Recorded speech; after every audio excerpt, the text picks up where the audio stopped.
God has never authored your suffering, not your heartbreak, not your illness, not your depression. That belief is spiritual abuse disguised as theology. But here's the radical, beautiful truth that no one's telling you. You are the source of your suffering, and that means you also hold the power to end it. I know that might be triggering. You might even want to click away. But if you stay with me, this message could change your life as it did mine. Before we dive in, if you're done with the old paradigm of pain, punishment, and pretending, like, share, and subscribe to the groundbreaking channel where divine truth and inspiration meets real-world transformation, as this is not your average spiritual content. Let's get into it. Me, when I go to rescues and they say they're suffering, and I ask them, well, what are you believing about this? It's always a label. I know that when I label it, then it's going to cause ascension. Then it's going to cause suffering because you're labeling it as good, as bad, as a disaster. But God does not label anything. It's neutral. So when there's a hurricane or an earthquake, once you start labeling it, then you're kind of stuck in that label. Or even a disease, when you get a disease or an illness or a diagnosis, once you label it, you kind of like are attached to that label. Why are we believing the doctor about our diagnosis and not believing the creator of the universe who makes no mistakes and who made us? I think that's where suffering comes from. At least for me, I was like, okay, if I know that Jesus knows how to heal everybody and he teaches in the Bible exactly how to do it, why am I ever believing someone who's not my creator?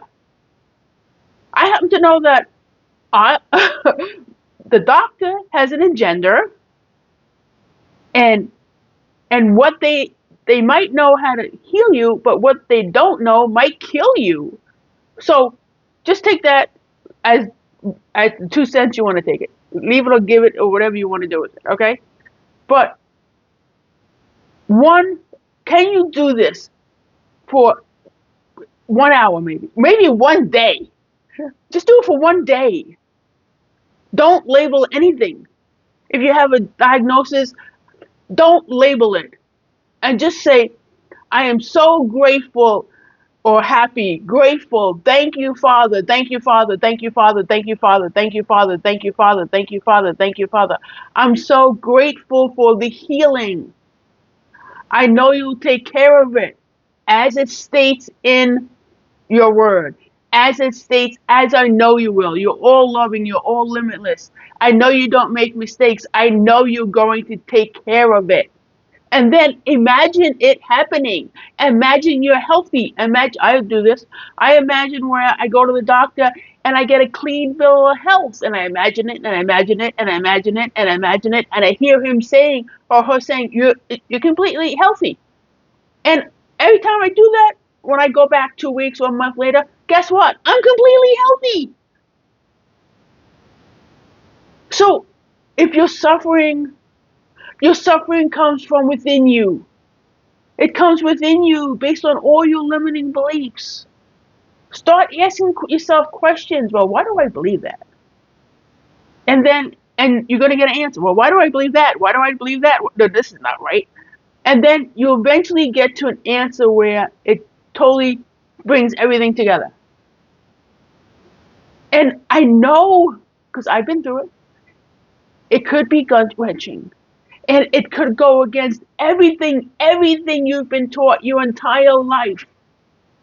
But to stop struggling, isn't it worth trying it? Isn't it worth saying, hey, I'm tired of this disease. I'm tired of this back pain. I'm tired of this leg pain. I'm tired of the knee surgery, which, by the way, I've had knee surgery. I'm tired of my crooked teeth, which, by the way, okay? Or whatever you say. You're tired of the pain it causes. You're tired of let me emphasize this, that when you get sick, and people usually only visit you the first 2 weeks. They don't visit you over and over and over and over again. I could attest to that because I was bedbound homebound 7 years. And people came the first 2 weeks, but they didn't come back. Even when I text them or email them that I was still sick. Nope, they didn't come back. A lot of people thought I was contagious and they were afraid to come back because who is sick for 7 years in America with over 100 doctors not knowing what it was and couldn't figure out what it was? And then my parents and 14 family and friends transitioned back to the spiritual realm, and the doctors gave up on me and wanted to put me on hospice. That's right, I was going to be put on hospice because they gave up on me and they thought I was going to die. Well, I'm still here. So maybe stop believing what people are telling you, and maybe question everything, and maybe stop labeling everything. And I bounce a lot when I talk. I hope that's okay. And I always wear my bandanas. Ever since I was diagnosed with stage 4 terminal, I've always wear a bandana. Not because I lost any hair. I didn't lose any hair. I totally went against the realm of what people say. Well, you're going to lose your hair and you're going to lose weight. Okay, for instance, those are two things that the world believes to be true. But it wasn't true for me. I didn't lose my hair. It's my hair came in gray and black, and it's usually auburn. And then I didn't lose weight. I gained 50 pounds. So don't believe what everyone is telling you. And maybe don't believe when people say, well, everyone has 2 kidneys. That's bogus, because my grandmother had 3 kidneys, and then my aunt only had 1 kidney. Okay? So until people... Okay, so just before I get into it, I just want to make sure that I know I said a lot in this video.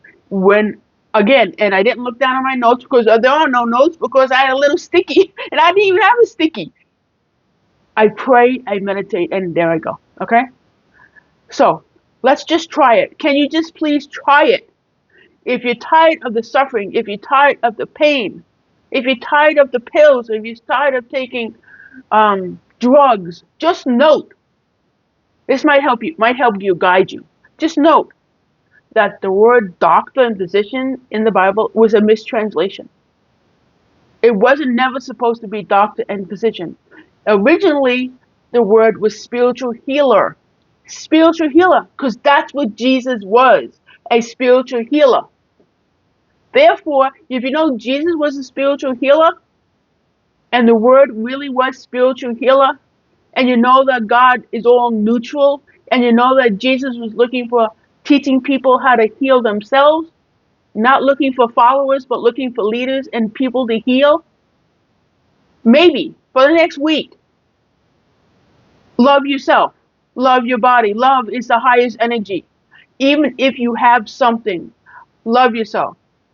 I love my crooked teeth. I love my eyesight. I love my bionic hearing. I love that I'm a genius. You can emphasize that you're a genius. Just emphasize it with words and treat everybody with love. And stop labeling it. I'm telling you, the labels in the Bible is one thing to keep us down. Stop using the labels.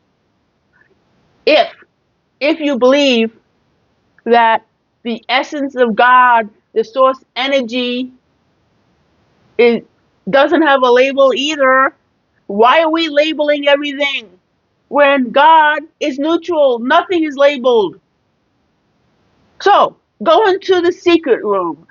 Connect with the divine. Be grateful and thankful for everything. Thank you for being here. I appreciate you. And know that God never authored your pain or your suffering, but God is the author of your awakening. So keep watching and subscribe, because divine truth is unfolding, one revelation at a time.